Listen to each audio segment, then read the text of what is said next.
credit for the time being and let him soak up the sunshine. There he is, just getting Yulestar in the last. Look at him dig deep though when he was hit with the whip. Now Tony Shaw didn't go for the whip, but Mick, you spoke to Tony after the race. He was very happy. The longer trips will obviously suit Yulestar. He was going to be the star performing Kiwi of the night until the last heat, where we saw a track record and the second fastest race mile ever in Australasia by Pocket Me. Now, could you have tipped that? No, he does have great gate speed, but that was quite remarkable. He was, well, just average in the Easter Cup last start. Just goes to show, though, during the series, we are going to see gate speed, and those who are close and can get off the rails in the first 400, they're going to be the horses to follow. It's going to be an intriguing series. The paces now, you would have to say, though, Shaker Maker also unbelievable in the last. For my money, the run of the night.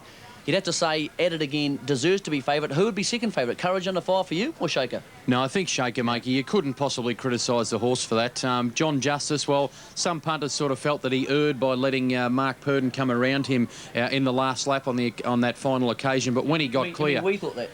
Well, I mean, some punters certainly voiced their disapproval after the race, but there he is, second last Shaker Maker, right on the outside, probably 25 metres off them, and have a look at him just charge home. John gave him no chance to win, simple as that. I mean, you would have to say if he was going to be winning in the race, he had to move earlier, but by the same token, had he moved earlier, hard to see him running down Pocket Me when they're going that fast. That's true. Persistency, I saw Shaker Maker give him a huge start and almost run him down. Not a good sign because he had a far better run than Shaker Maker. Interdominion series, as we have been accustomed to, the horses that disappoint on the first night, they don't seem to recover. Horses don't improve. They don't improve. So the horses like the C New Yorks and the Holmes DGs, I know you've got excuses for both of them, but it's interesting that in history, over time, they just don't improve. The ones that go well on that first night are the ones to look out for. I know Cannington's pressing.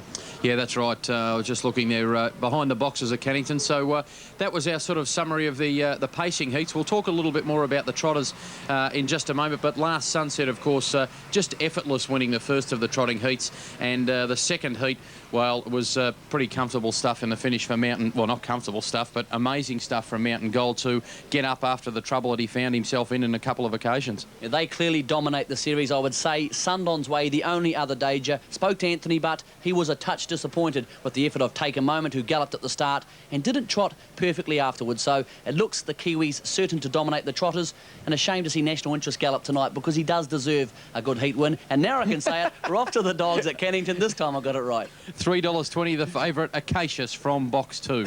Guy.